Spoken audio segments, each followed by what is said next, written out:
भगवान श्री कृष्ण से उद्धव ने पूछा, महाराज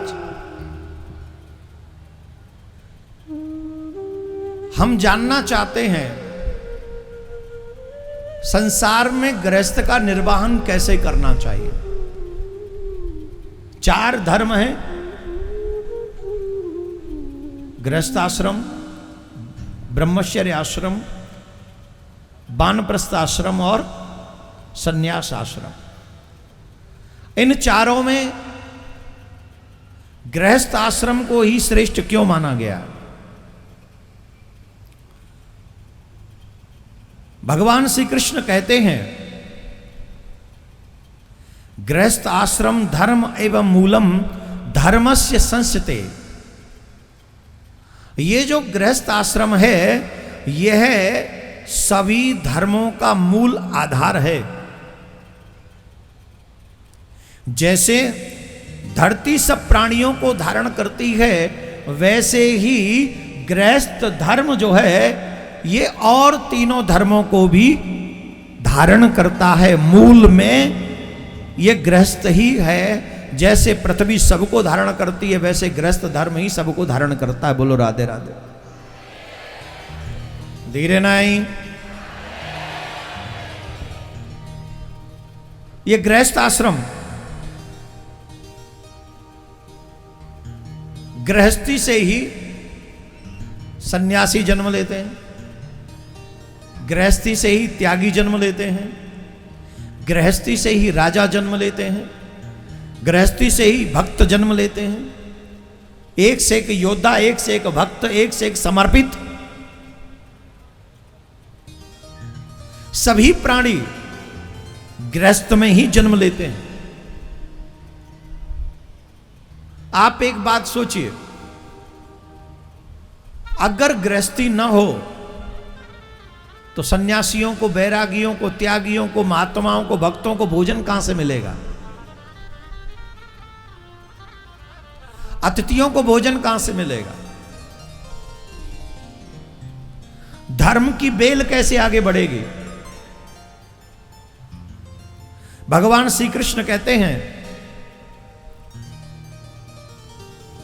अतिथम नोपि तिष्ठेत गृहस्थो अंग यथा हरिम। अतिथि का आदर वैसे ही करना चाहिए जैसे स्वयं भगवान की पूजा मनुष्य करता है। गृहस्थी का धर्म क्या है? ध्यान से सुनिए, थोड़ा ऐसे बैठ जाइए, अब सावधानी मुद्रा में बैठ जाइए।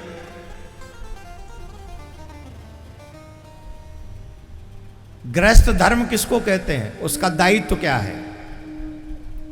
गृहस्थ धर्म को चाहिए कि वो सुयोग्य पुत्र बने, सुयोग्य पुत्र वधू बने, अपने बड़ों का आदर करे, अपने कर्म के प्रति, अपने धर्म के प्रति, अपने दायित्व के प्रति जागरूक रहे। उसे ये पता होना चाहिए उसका दायित्व क्या है, किस दायित्व का परवाह उसे निर्वहन करना है, उसे मालूम होना चाहिए।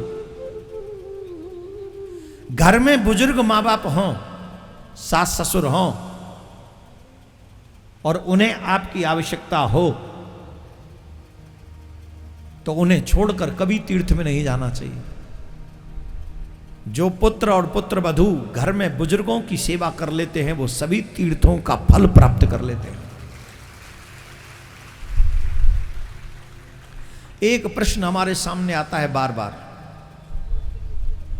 हम कनाडा में गए थे, किसी के घर में रुके थे, तो जिनके घर में रुके थे उनके भाई नहीं था, बेटी बेटी थी। तो उस बच्ची ने हमसे बहू बन गई थी। उसने प्रश्न किया, महाराज अपने मां बाप के प्रति हमारा क्या दायित्व है? अब जब इस बात को मैं बोलूंगा तो कई बेटियां बुरा मानती हैं, आधुनिक बेटियां बुरा मानती हैं, जो शास्त्र नहीं जानती हैं वो बुरा मानती हैं। जब शास्त्र जो जान जाएंगी उनको बुरा नहीं लगेगा।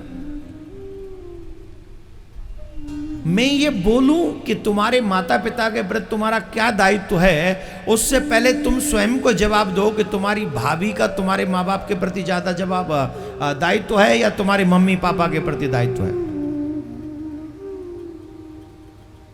जवाब दीजिए।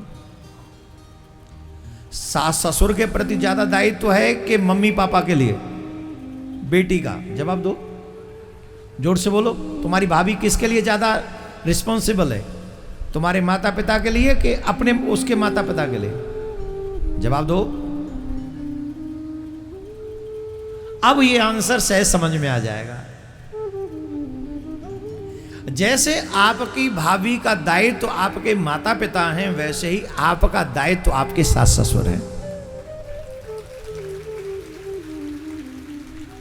जैसे आप चाहती हैं कि आपकी भाभी अपने माँ बाप का ज्यादा फोन न सुने, ज्यादा उनके बारे में न सोचे, मेरे माता पिता की चिंता करे, मेरे माँ बाप की सेवा करे, दवाई का ध्यान रखे, भोजन का ध्यान रखे, यही दायित्व आपका आपके ससुराल के लिए है।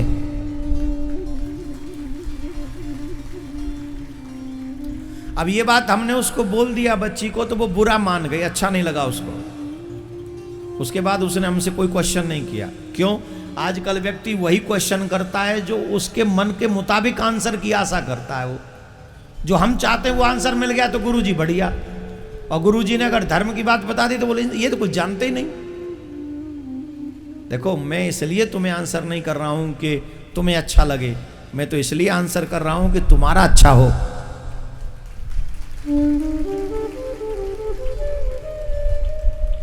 महाराज वो बच्ची रूठ गई थी हमसे, फिर बाद में उसने कोई क्वेश्चन नहीं किया और उसका फिर बिहेवियर भी थोड़ा अलग टाइप का ही हो गया था। हमें भी एक आध दिन ही रुकना था, तो हम भी सियावर रामचंद्र की जय करके चले आए। हमें भी क्या मतलब पड़ रहा है, पर बोलेंगे तो वही जो धर्म में है, वो नहीं बोल सकते जिससे आपके साथ अधर्म हो जाए। बहू का दायित्व है सास ससुर, बेटे के दायित्व है माँ बाप। जैसे आपके पति का दायित्व आपके सास ससुर हैं, वैसे ही आपके भाई का दायित्व आपके माँ बाप हैं। बोले महाराज उस कंडीशन में जब कोई भाई ना हो तो फिर आपके पति को पुत्रवत व्यवहार उनके साथ में भी करना चाहिए। अगर वो आपसे प्रसन्न हैं तो, अगर वो आपसे प्रसन्न है तभी वो व्यवहार कर पाएंगे। तो इसके लिए आप उनको समझा सकते हैं, लेकिन प्रथम आपकी रिस्पॉन्सिबिलिटी जो है वो आपके सास ससुर ही हैं, आपका ससुराल है, ये आपका दायित्व है। तो अपने सास ससुर के, अपने माता पिता के प्रति पुत्र को जागरूक होना चाहिए। दूसरा, गृहस्थी को पूर्णता, अभी ऐसे बैठो थोड़ा। प्रत्येक गृहस्थी को यह सोचना चाहिए, गृहस्थी को चाहिए द्वार पर आने वाले अतिथि के प्रति वो जागरूक रहे।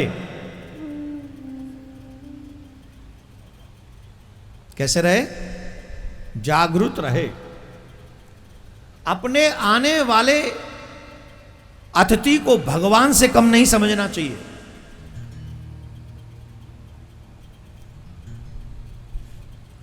अतिथि भगवान का ही स्वरूप माना गया है।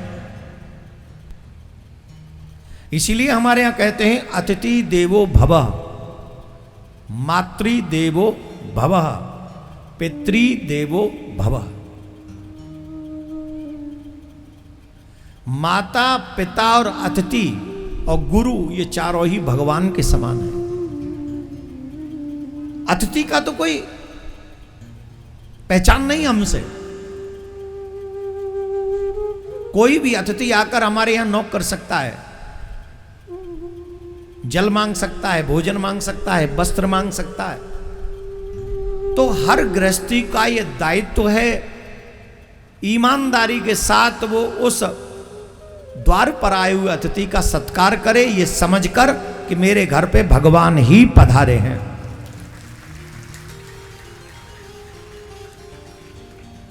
शास्त्र ऐसा मानते हैं। आने वाला अतिथि अगर प्रसन्न होकर जाए गृहस्थ से, तो 33 कोटि देवी देवता प्रसन्न हो जाते हैं। और अगर अतिथि निराश होकर जाए तो उसके जीवन भर के पुण्य नष्ट हो जाते हैं। तो प्रयास पूर्वक, इसीलिए सीता मैया ने वो देवर की जो लक्ष्मण जी की रेखा थी क्रॉस की थी कि मेरे द्वार से अतिथि निराश नहीं होना चाहिए। तो श्रद्धा पूर्वक गृहस्थ को अतिथि का सत्कार करना चाहिए। और गृहस्थ का ये कर्तव्य है कि वह अपना जीवन संयमित होकर जिए। कैसे जिए? संयमित। अपने जीवन को अमर्यादित न बनाए। आपने अपने जीवन को अमर्यादित बना दिया तो आने वाला, अगर आपने दान पुण्य भी किया, अगर आपने किसी को भोजन कराया, तो जैसे कई लोग जो कमाई नहीं करनी चाहिए वे उस प्रकार की कमाई करते हैं, और उससे जो भी अन्न आप किसी को खिलाएंगे तो उसकी बुद्धि पे उसका असर होगा, कोई रोक नहीं सकता। इसलिए नियम संयमित होकर